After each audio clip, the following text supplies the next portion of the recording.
জানেন কিয়ামতের মাঠের বাহাদুরি কাদের হাতে?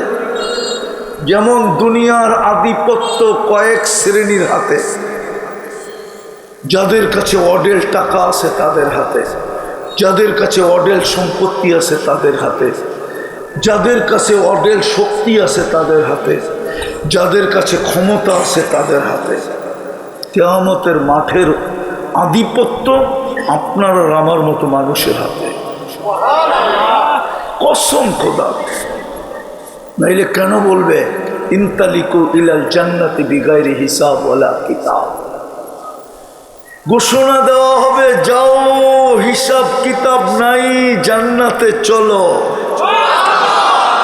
তামাত্তাউ খামসুমিয়াতি আম। তোমরা দুনিয়াতে থাকা অবস্থায় শুধু দিলটা জ্বলছে, বললে আবার রাগ হয়ে যান কিনা? সারা বৎসরেও তো একবার একটা ইলিশ মাছ কিনা হয় না। মাসের ভিতরে 2-4 বার তো গোস্ত কিনা হয়, মাসের ভিতরে 2-4 বার পোলাও বিরিয়ানি হয় না। কি পায়া হারায় গেলেন?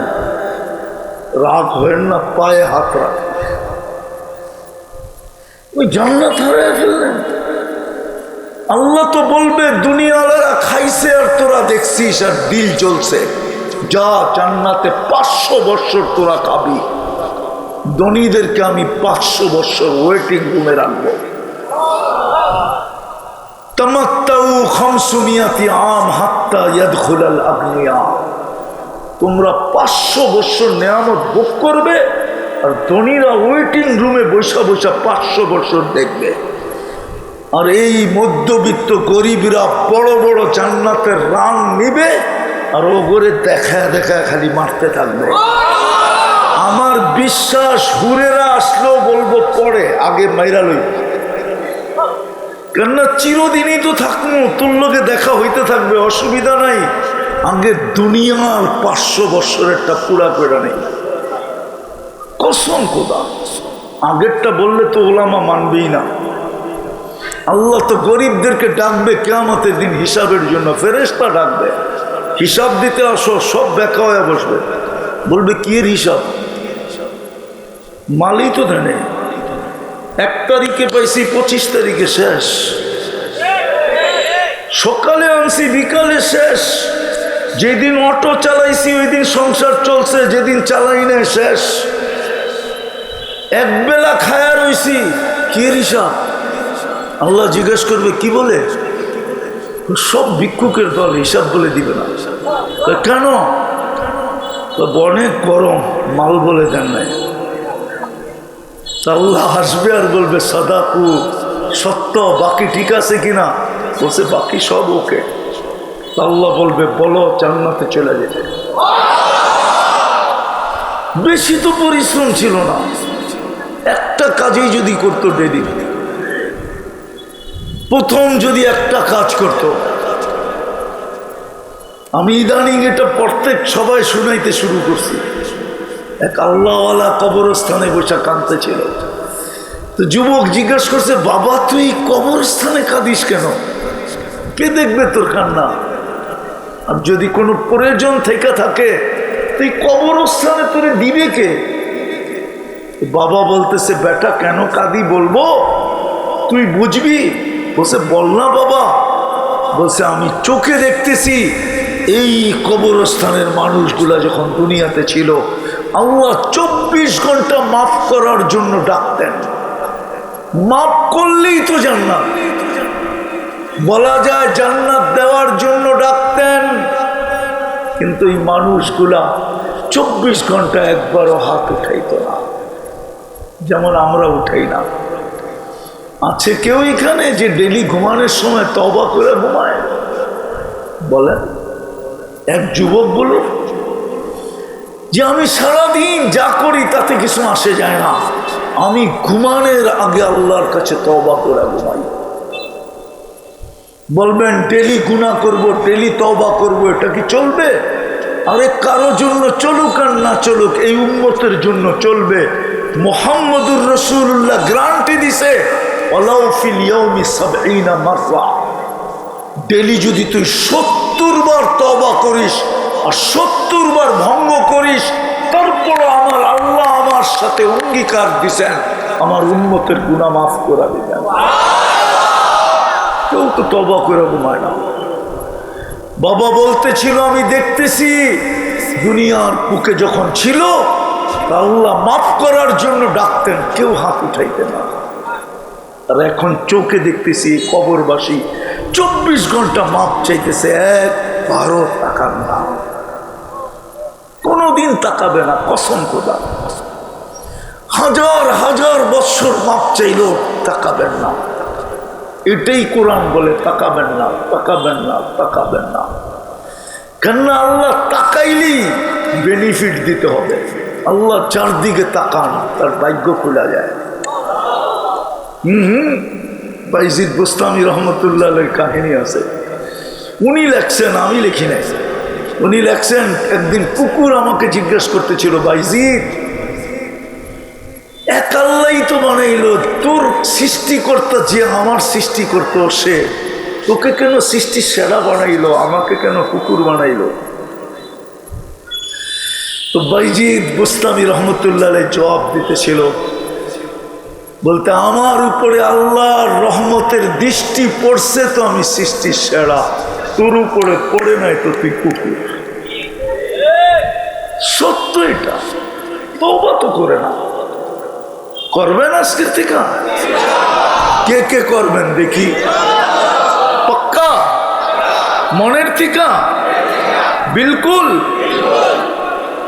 অভ্যাস নামান, অভ্যাস করেন, ডেলি মাপ চান আল্লাহর কাছে। আল্লাহ মাপ বড় পছন্দ করেন, নাইলে হাদিসে কেন আসতো?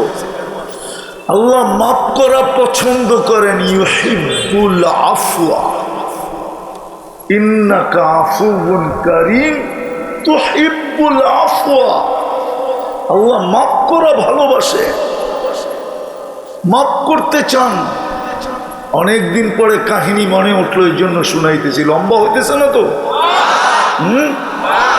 বনি ইসরাইলের এক বদমাস ছিল, বদমাস। মুসা আলাইহিস সালাম ঘর পুরা শহর থেকে বের করে দিয়েছে, চলে গেছে জঙ্গলে। একদিন ওহী আসছে, মুসা আমার বন্ধু মারা গেছে, জানাজা পড়াইতে হবে আলাইহিস সালাম। মুসা আলাইহিস সালাম বলতেছিলেন, একা জানাজা পড়ায় কি করে? তো বনি ইসরাইলকে নিয়ে যাও। বনি ইসরাইল তো সোয়াব না দিলে যাবে না। তা আল্লাহ চষে চলে আসছে, আমার বন্ধুর জানাজা যে পড়বে গুনাহ মাফ। মুসা আলাইহিস সালাম তো এলান করে দিছেন, এই সুযোগ ছাড়ে কে? চলতে চলতে যখন জঙ্গলে গেছে, দেখতেছে ওই বদমাস মরা পড়ে আছে। বনি ইসরাইল ছিল গার্তেরা জাতি। কি আগের থেকেই গার্তেরা? কি আগের থেকেই বেশ নম্বর, শুধু এখন না। তো বনি ইসরাইল বলতেছে, মুসা বইলা তো নিয়ে আসলা, গুনাহ মাফ হয়ে যাবে জানাজা পড়লে, তো বদমাস আর কোনো খেল পাও না জীবনে? তো বহুত খেললা, এটা কি শেষ খেলা? বদমাসের জানাজা পড়লে গুনাহ মাফ হয়ে যাবে। পড়ছেনই বিপদে মুসা আলাইহিস সালাম। খালি উপরে চায়। একটু বড় আল্লাহ ওহী পাঠাইছে, মুসা ছিল তো বদমাশি। ফালাম্মা কারুবাল মাউত, মৌত যখন কাছে চলে আসছে সন্নিকটে, রাআ কারিবান ওয়া বাঈদা, কাছে দেখছে দূরে দেখছে, ইয়ামিনা ওয়া শিমালা, ডাইনে দেখছে বামে দেখছে, আমামা ওয়া আরাআ, সামনে দেখছে পিছে দেখছে। ফালাম ইয়াজিদ আহাদ, মনের কথা বলার জন্য জঙ্গলে কাউকে পায় নাই। ফালাম্মা রাআল উফুক, যখন উপরের দিকে তাকায় চিৎকার দিছে, ইয়া মান লা তাদুররুহু যুনুব ওয়ালা তানফা, ও আল্লাহ গুনায় যার ক্ষতি সাধিত হয় না, বন্দায় গুনাহ করার দ্বারা যার কোনো ক্ষতি সাধিত হয় না, ওয়াতানকুসুহুল মাগফিরা, মাফ করে দিলে যার ভান্ডারে কমে না, ফাআরা আমুতু ফরিদাম ওয়াহিদা, তাকায় তাকায় দেখ আমি একা একা জঙ্গলে পড়ে মরতেছি। আনতা কুনতা আনতাল গফুরুর রহিম, আপনি বলতেছেন আপনি গফুরুর রহিম, তো আমার লাভ হইল কি? আল্লাহ বলে মুসা জিজ্ঞাসা কর বনি ইসরায়েল করে, বান্দরগুলাকে জিজ্ঞাসা কর আমি কি জবাব দিব। আল্লাহ চিৎকার দিয়েছে, বনি ইসরাইল চিৎকার দিয়ে জবাব দিচ্ছেন, সাদাক্তা ইয়া রব্বি, রব আপনি সত্য বলছেন। বিদায় চলেন তওবাকে অভ্যাস বানাই। বানাবেন? পাক্কা ওয়াদা? কে কে আজকের থেকে তওবা করব ডেলি? পাক্কা? আর সর্বশেষ একটা, আজকের থেকে নামাজ ছাড়বো না, না না না না। ওয়াদা? আমার ওটা চলে যাবেন? হ্যাঁ, আমি শেষ জায়গায় চলে আসছি। একটা অনুরোধ আপনাদেরকে করব, এটা এই জন্য করব যে বাংলাদেশটা টিকা আছে তিনটা পরিবেশের কারণে। এই জন্যই এই দেশটা নড়ে চড়ে কিন্তু পড়ে না, নড়ে চড়ে কিন্তু পড়ে না। গত বৎসরে এক মাসে মৃদু ভূমিকম্প আসছিল 47 বার। আপনি দেখেন নেটের ভিতরে, কিন্তু কোনো বিপর্যয় ঘটে নাই, শুধু তিনটা পরিবেশের কারণে। তিনটা পরিবেশের কারণে। বাংলাদেশের মতো মসজিদের পরিবেশ দুনিয়ার কোথাও নাই। আপনি বলবেন ইন্দোনেশিয়ার সংখ্যা তো বেশি, আপনি ইন্দোনেশিয়া চিনেন? হ্যাঁ চিনেন? আমি 8 বার গেছি ইন্দোনেশিয়া, 8 বার। 33টা প্রদেশ, 17,800 দ্বীপের দেশ। কত? শুধু 55% দ্বীপে মানুষ থাকে, 45% দ্বীপ খালি পড়ে আছে, খালি। বাংলাদেশের মতো এত ছোট জায়গায় এত মসজিদ দুনিয়ার কোথাও নাই। দ্বিতীয় আরেকটা পরিবেশ আছে মাদ্রাসা, এরকম মাদ্রাসার পরিবেশ দুনিয়ার কোথাও নাই।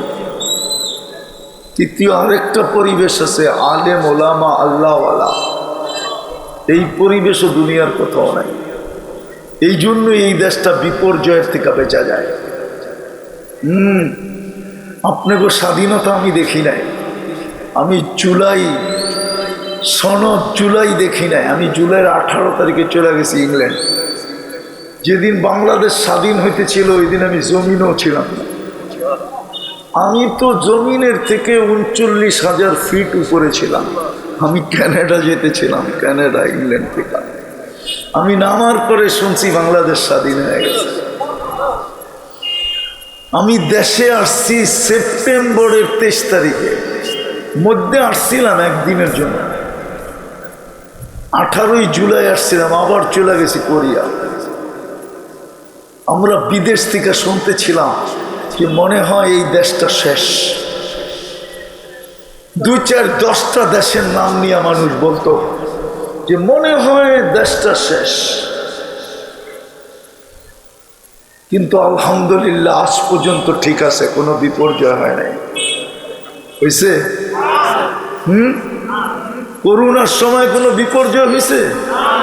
হ্যাঁ, বাংলাদেশে 7.8 ভূমিকম্প আসছে 2013 কি 14 31 নাইটের পরের দিন। এই মাত্রার ভূমিকম্প তুর্কিতে আসছিল, 1.5 লক্ষ লোক মারা গেছে গত ডিসেম্বরের আগের ডিসেম্বরে। এক শহর মাটির সাথে মিশা গেছে। বাংলাদেশে একটা টিনের ঘরও পড়ে নাই, কোনো বিপর্যয় এই দেশে হয় নাই। কেন? এই তিনটা পরিবেশের কারণে। যতদিন আমরা ধরে রাখবো আর আমাদের দেশটা এইভাবে চলবে, আমার বিশ্বাস। আরো একটা কারণ আছে, বলবো না। এই কারণেই আমাদের দেশটা বিপর্যয়ের থেকে মুক্ত। আমাদের দেশের মাটির নিচে একটা আধ্যাত্মিক শক্তি আছে, আপনি জানেন না।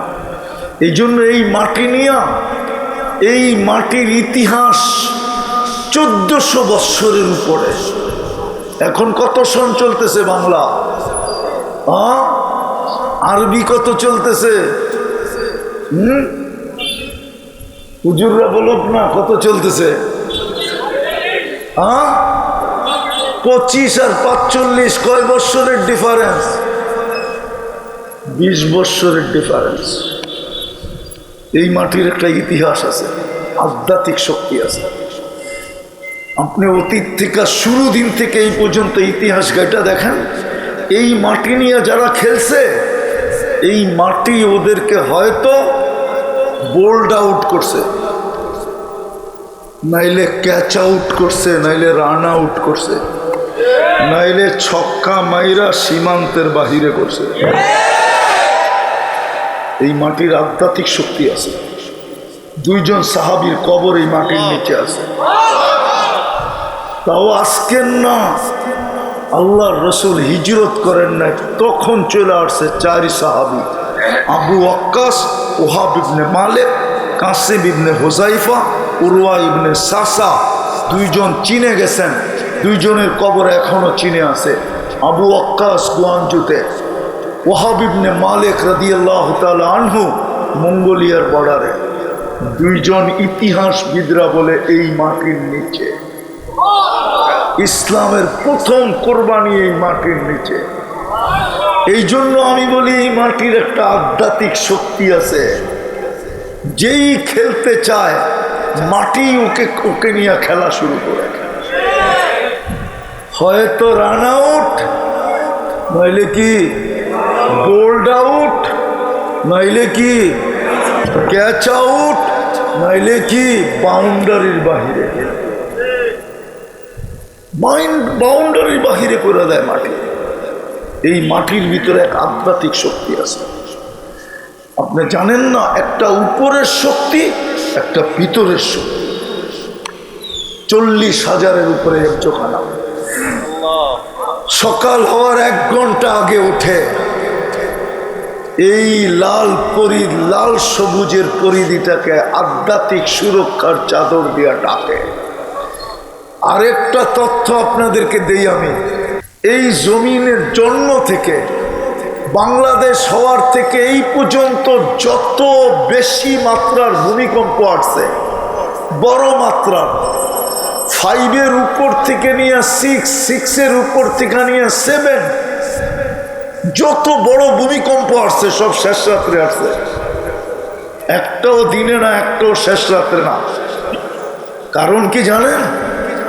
বল যেরকম দেওয়ালে মারলে হয়তো পিছের দিকে রিপিট করে, নাইলে স্লিপ খায়া ডাইনে আর বামে যায়। আল্লাহ এই দুর্যোগকে, ভূমিকম্পকে পাঠাইলে শেষ রাত্রে পাঠায়, যে 40,000 হেফজোখানার ছেলেরা লাল সবুজের পরিধিটাকে আগে আধ্যাত্মিক সুরক্ষার চাদর দিয়া ঢাকো, তারপরে তোমরা যাইও। বেদ করতে পারবে না, এই মাটিতে বিপর্যয় ঘটাইতে পারবে না।